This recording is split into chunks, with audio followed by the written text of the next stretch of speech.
Conservatives are furious over the Bad Bunny Super Bowl halftime show, but what if we told you going after him with the government might be turning away the mainstream middle, the sensible center, normie viewers? And there's a better way to get the attention of Hollywood and have them decide. Next time, they'll get somebody of universal support. Today, we'll have the conversation, we'll have the debate. Christian Toto is here. Let's talk about what's the best way to make sure there are no more Bad Bunnies coming your way.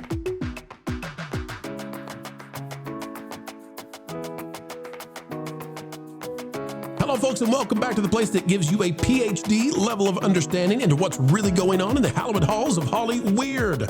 And no, there is no tuition required, for all are on scholarship just by being the geniuses that you are. As we dive in, click the like button, drop a comment down below. If you see the hype button, the time is always right to hit the hype. And without further ado, here we go. Ladies and gentlemen, out of the Hollywood and Toto website, hollywoodandtoto.com. If you're not yet bookmarked to it, well, you should be. The conservative war on Bad Bunny won't end well. Attacking the woke Super Bowl singer gives juicy red meat to the left. Now, at first, Christian, many people would read this and think, oh, my, Christian's gone cray-cray. He's gone to the woke side. But something in here is really interesting to me, and I'd like to pick this apart and pick your brain a little bit. Let's find out if we can find some agreement. It says Bad Bunny isn't the first, not by a long shot. He's not the only singer to have bashed a GOP president, correct? Grabbed his crotchetal region on stage, definitely correct, and sung tawdry lyrics to the masses. And I appreciate any time that we get to use the word tawdry around here. He's not even the 100th to do so, if not all of the above. Yet conservatives have declared war on the Puerto Rican singer all the same. The latest salvo may be the silliest. Congressman Andy Ogles of Tennessee called Bad Bunny's Super Bowl halftime performance indecent and demanded an inquiry into the matter. Remember how the outcry over Janet Jackson's exposed boobification fixed the culture? Oh, wait. Oh, that poor pasty and what it did to us. If the government can cancel Bad Bunny's performance, what else could it do? Why set a terrible precedent like this? That's part of a larger right-leaning war waged on social media, podcasting platforms, and other outlets against his bunniness. President Donald Trump raged against the musician as did many conservative influencers. Okay, so Christian, you go on to make the claim that the attacks on Bad Bunny are going to result in a pendulum shift, and you're going to have a lot of people on the left, but also in the center say, oh, come on, you bunch of ninnies, you bunch of prudes, what are you doing here? Now, knowing what we know from earlier in this show, where Nat let us know that essentially Bad Bunny is Venezuelan commie prop, paid for and bought and put up there. The money's coming from Venezuela. I agree with you, Christian, that if it's overdone, if people make too big of a deal out of this, then it will result in the backlash. It will result in young people saying, oh, come on, for the love of Pete. Here's where I think it crosses the line, because I think we should criticize Bad Bunny, and everybody gets free speech. You like it? Fine. You don't? Cool with me.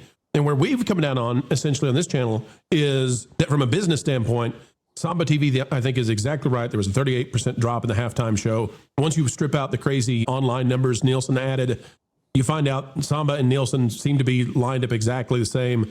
So that's a huge loss. And so what we've been saying is this is nonsense for the NFL, and it's opened the door to the future of alternative programming against the NFL that could be successful. Where I think the line is crossed, Christian, and I think you agree on this, and we'll find out. We'll have at it, hash it out. Yeah. But Christian, when it gets into government oversight, when the FCC, when the FTC, when you have these different entities that want to damage the NFL or the network for having this on, I actually think that probably does more damage overall for the message and for the criticism, and it creates that overreach that suddenly you are fighting from a deficit then, because people are saying, oh, well, you guys, you want to use the authority of the government to stamp this out. Whereas I think the winning strategy is to say, look at the numbers, look at the money. And if you talk about money, you're on the winning side of this, because you're saying, hey, advertisers, how'd that go for you? Christian, do we have this right or wrong? Are we separated anywhere on this? What's your take on it? No, I mean, I think you kind of had my position it's pretty accurate. Listen, I think it's a great thing that TPUSA did what it did. It offered an alternative. And I hate that we live in a culture where we need that, but sometimes we do need that. But also think of it this way. Let's just say that the NFL picked Kid Rock to be the halftime performer. Now, the left would go crazy because he is a right-leaning personality. But when you think about it, Chris Rock is pretty affable. He talks to people on the left and the right. He's not a hardcore culture warrior. He just happens to be right-leaning, and he does music. And it wouldn't be right that sort of the left, went to war against him just because he was right leaning. And I think there's a part of me that feels like we did that in a sense to Bad Bunny. Now, listen, Bad Bunny says a lot of dumb things. His ICE critiques, I think, are poorly formed. I'd love to hear him get challenged with one or two tough questions about his point of view. But at the end of the day, I watched the Super Bowl halftime show, and listen, little crotchiness, a little gyrations behind the scenes. I think some of the lyrics were a little bit rough, but that's what every darn show is at this point. And I hate, listen, go watch the Grammys, go watch this. It's all over the culture. So I don't think what he did was so outrageous. And also it was sweet. It was uplifting. It was joyous. It was creative. And there was a lot of smiles. I think to the casual viewer, they'd say, what's the fuss all about? And I think that's the problem for people who are critiquing it in a very egregious way. Now, in a minute, I want to talk about what the alternatives could have been, like what the NFL could have done. But before we do that, Nat, you understand the symbolism that's embedded in the Bad Bunny halftime show that perhaps only people that live in Puerto Rico or Mexico, people understand what's happening in a way that Americans simply didn't understand what was being displayed to them. Nat, what was embedded in the show that you think might have crossed the line and sort of been the Trojan horse? Well, and that's the thing, the symbolism at the beginning, the Puerto Rican flag that he came out with the rest of the flags behind him was the Liberate Puerto Rico flag, so away from American imperialism instead of the actual Puerto Rican flag. And then the rest of the flags right next to it were the colony flags. And I do think all of the symbolism embedded is like, it can look really nice and really pretty and interesting visually if you're watching it on TV, because if you were there, you couldn't see anything because of the grass people. But the grass people. But I think, it is a lot of messaging that I see on like Mexican and Latin American social media that most people did understand coming from the places that we come from, but that it would have been lost to an American audience. But I feel like they did know what they were doing. And a lot of people are also outraged over here that he and the NFL is trying to portray Latinos and actual Latin American people as, just living in poverty and impoverished and like victims, when it is not the messaging that at least the people that actually live here want to put out and want to be portrayed as. Like, we don't feel represented by that. Well, okay, so there's embedded messaging and symbolism that is specific to a particular crowd and not obvious to others. The other thing I would say, Christian, is I think an effective argument about all this is the opportunity cost. So just as we're pointing out, you and I both together, and everybody on this panel, I think that there's a money issue here, and TPUSA did do what they should do, and they have more power going forward. You also have to talk about the opportunity cost the NFL suffered as a result of this. So when I'm looking at the opportunity, what they could have done, you can have the exact same kind of representation, at least the way that most people would view it, if you put Shakira on the stage. And then if you've got Shakira, you could bring in the K-pop Demon Hunters singers, EJ and Audrey and Ray, the Huntrix, right? You can put them on there, and you might double, as opposed to losing ratings, you might double the ratings of Kendrick Lamar if you have K-pop Demon Hunters with Shakira. Because then you're capitalizing on Zootopia, you're capitalizing on K-pop Demon Hunters, and suddenly just an explosion. And then you get a male singer to join in there. I don't care who it is. You've already done the successful thing of putting on stage what everybody wants to see, and that is the opportunity loss that happens when you're using essentially Jay-Z to pick every single one of the Super Bowl halftime shows. It's not based on what would drive the highest ratings. It's based on political messaging. And that has a burden and a cost on the advertisers. That's a great point. I agree. And I also think that there are people in our culture who don't see that side of the ledger and don't understand it. And, listen, and that's one of the reasons why some critiques are really helpful, is that to kind of let people know, hey, it's not just one side of a story. There are two sides here. So, yeah, I agree. I mean, I think picking anyone who is divisive is not a great idea. And even maybe a Kid Rock could be too divisive. But yeah, it's so interesting, the choices they make and the people they would not employ for certain reasons. So, yeah, I mean, I think these culture wars can be complicated and nuanced. I just don't like the knee-jerk reaction. There was an influencer I mentioned in my podcast who's like, this was the worst show ever. And like, I've seen some clunkers. I'm sorry. I don't think this was that. This had some bounce in the step. Some of the creative flourishes I thought were very engaging. And it was interesting to watch. I wasn't bored. So I don't know. I just think if you want to really fully engage in the pop culture conversation, you got to be honest, you got to be authentic. And kind of circling back to the whole AI thing, I think what we're going to be needing and craving and demanding moving forward is the truth, authenticity. And anytime you trade that in, you give up on it, I think you're hurting your cause. That's a great point. And Andy talked about those who did not enjoy the Super Bowl halftime show, because there's going to be a diversity of opinion on this. But Andy, and by the way, I have really close friends. Some loved it, some hated it. So it's all over the place. But Andy, the response, I think what Christian is saying is so important here. If you come in heavy-handed with the government should shut this down, you're very rapidly going to lose people that you could bring into your camp if only you weren't so strongly burn it all down, raise it to the ground kind of strategy. What do you think about that, Andy? Well, the idea that you have to pick a side of something is like, it's automatically saying like, well, here, we're going to put what was the reasoning for picking someone now that was going to perform all in Spanish when the majority of the country doesn't speak Spanish? But it's a very tricky thing here, because when you got some of these people like Jay-Z, to Jay-Z, Bad Bunny is probably not controversial. It's just something like, oh, hey, this guy is like, he's got some popularity. Let's put him out there. Maybe he's a good performer. I didn't watch the whole Super Bowl. I really wasn't interested in anything about it this year. But I think that there's a lot of crossover here where, you look at people from Latin America who tend to be more conservative on the one side. Now, as I've been informed of some of the content that was in his program, I can see that being a little bit more distasteful to a lot of people with some of the content in there. Like as a parent, like if my kids were young, I don't necessarily know that I would want them to hear some of those things and have to have those difficult conversations with, like, why did he say that statement? But I think that there, as somebody who leans more libertarian, I really don't want government censorship and government sticking their nose into things. I'm very much of that camp where, like, I don't want you banning things. I don't want you, let me make my decisions. Now, from a retail standpoint, as an advertiser that's spending all this money, or during the halftime, around the halftime show, that's like the gold standard for advertising dollars, and you're putting something on that's going to chase viewers away.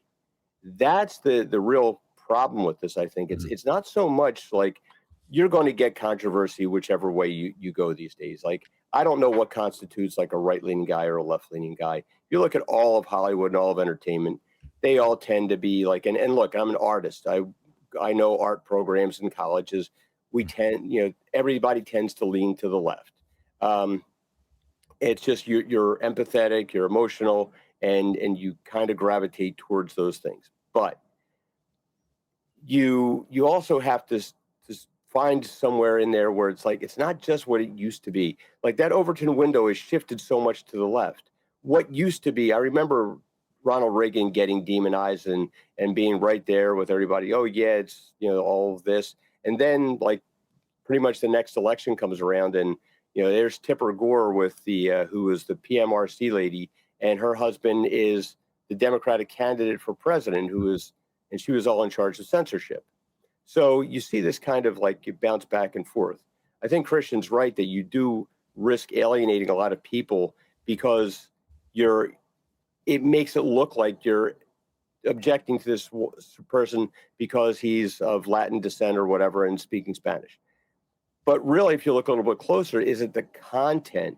Now, what was the choice and how were people reacting to it?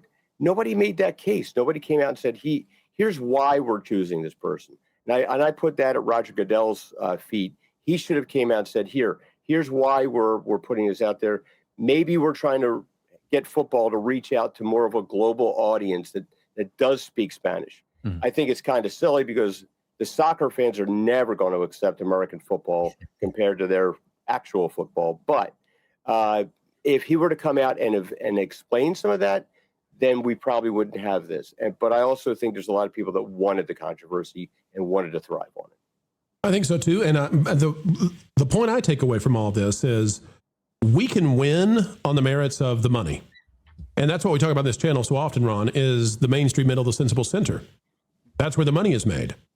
When we sit in that locale, it gives us a very strong advantage point to talk about Bad Bunny and the meritorious or anti-meritorious natures of him being the Super Bowl halftime headliner. Where we lose, I think, is the minute you say, we're going to get the government involved in shutting him down. And the reason that you lose, whether it's right or wrong, that's not the point, ladies and gentlemen. Take that away for a minute. You can say to me till you're blue in the face, well, the government should be involved because he's grabbing his crotch in front of kids. And put it aside. You're trying to win a narrative war. You're trying to win a culture war, okay? If that's your goal, if that's what you want to do, then what you've got to do is not seem like the kid who says, I'm going to tell mom, I'm going to tell dad, because that kid might get their way, but every other kid hates them. Every time that happens, the kid is hated, but he might get his way. And if you say, I'm going to go tell the orange man, I'm going to get the FCC, I'm going to go get him, you might win, but you'll lose the mainstream middle. You'll lose the people who don't pay attention to this, the normies who don't understand what any of this is about. They don't care. They were eating salsa and chips in a side room, and all they hear is the government's in charge of the Super Bowl halftime. Oh, come on, give me a break. You've lost them because they don't understand what Nat's telling you about that this is commie prop from Venezuela. The money's paid for by the Chavezes, right? They're not watching that. They don't understand. So you got to do the ways that work. What do you think about that, Ron? I just, anybody that ever watched the Brady Bunch knows that you can't be the tattler. Like, remember Cindy? Marsha. Come on. You know, and they brought that whole idea back in an episode of Brooklyn Nine-Nine where the whole thing was in high school, the kid's reputation was he was the tattletale. He was called the Tattler, and everybody attacked him at his 20-year class reunion because he was the Tattler. It's you don't really want that. You don't want government involvement. I mean, this goes back to it. I think there was like the outcry, right, with the Janet Jackson thing back then because of the wardrobe malfunction, which clearly wasn't. But that's beside the point. Look, I mean, there's always something. There you go. There's always something with the Super Bowl show that's going to be a little bit outlandish. And I'll be honest with you. This is a personal preference, whatever. I was actually, from just a personal standpoint, on the surface of the performance itself, more offended by, I think it was the Jennifer Lopez performance a few years ago, her performance at the Super Bowl, and I can't remember who she was with, but there were certain things about that performance that I found even more offensive than this Bad Bunny performance, which means and it was very similar type of things on the surface of this performance, though, to what Christian was saying, that it looked family friendly. Like I said, it was a wolf in sheep's clothing because if you didn't know the stuff that Nat was talking about, you didn't know that was the Puerto Rican flag for freedom, that it was a whole different thing. You may not have picked up on a lot of that stuff.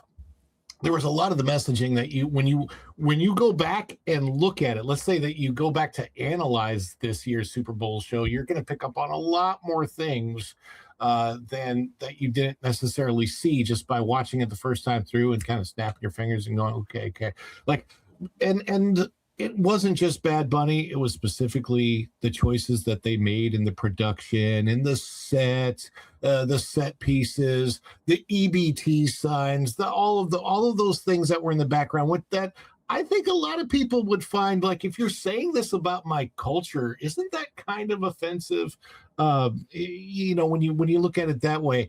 Whereas, like, if you would have had, let's say you would have had Enrique Iglesias perform, or Mark Anthony, or someone else, would they have had that type of messaging, or couldn't it have just been a performance rather than start with sharecroppers working in a field? I mean, that I thought that was a little bit bizarre, and I am not in that, and I'm thinking, would I be finding that offensive if I were of that culture? Like, that was a little off-putting to me. And then there was just all kinds of weird stuff. Let me show you this real quick, Ron. Yeah. We've got, and we put these up when we need to be challenged. And I'm perfectly fine with being challenged. I love to be challenged because that's how we get to better ideas and better thoughts. Yeah. Striker 31 says, so you're saying we should accept the garbage. And there are people who are saying, you know, well, there was stuff happening on the screen that kids should not see. Yeah. The answer to this, Striker, is no. What I'm saying is that you have tools that are more effective in how you battle back. Let the government do what the government does. But if you want to take on, you know, whether or not Jay-Z should be in charge of Super Bowl performances anymore, this chart wins every single time in a way that none of those other methodologies are going to pay off. The Super Bowl halftime show is supposed to skyrocket the viewership and launch you into a third quarter where commercials are making tons of money because they're getting tons of eyeballs. When you show them that less people were watching the first of the third quarter in a close game than ended the second quarter off of a Super Bowl halftime show, you've won. You'll win. That's the end of it. Why? Because more than virtue, more than getting their points across. What does Roger Goodell love a lot? A yacht. That's right. They love money. They don't believe them for a second if they pretend. Christian, I'll give you this one to wrap up since it's your article and since that's a great debate. But the best way to get them to change is to take their money away because there's nothing they love more at that level than ka-ching. Yeah, I mean, look at around the culture. You've got comedians who are having their podcasts who are not working within the system, and they're succeeding, thriving, just absolutely crushing the competition. You've got, Iron Lung, that new movie from an independent YouTube producer, stealing the money from traditional Hollywood because he's got an audience that the others don't seem to want to attract. And you've got the dip in those Super Bowl ratings where TPUSA launched something that may be an annual event and make it bigger and better as they go along. So those are good things. And it may actually wake up the mainstream entertainment complex and say, gosh, we're leaving so much money on the table, guys and gals. Maybe we should course correct. Don't know if they will, but they do so. They move ahead at their own peril. If you don't want your kids to watch it, and you probably shouldn't, turn it off. Yeah. And what does that do? Folks, they love to fight the orange man. You get the government involved, they love it. But they love money. And when you turn it off, they lose said money. And that's not something they'll put up with. That's when they start calling you names. That's where we are. They'll defame you because you didn't pad out their bank account like they thought you would. Oh, no. Often as we get ready to wrap these up, folks, you'll hear us say, keep learning, keep growing, keep having fun. And the reason we do it is because we appreciate you. It's true, we do. And we want you to have a good time. Thank you for giving us the great time of spending time with you. Folks, on the way out the door, consider clicking that like button, share, subscribe, click it and stick it to the algorithms. It's the notification bell, and drop a comment down below because you matter. Your thoughts matter. Who cares what the legacy corporate deadbeat media tells you? You really are important. And we're a testament to that. We wouldn't be here without folks just like you. And since we've said it, we'll say it once more. Folks, wherever you are and whatever you're doing, keep learning, keep growing, and as always, keep having fun.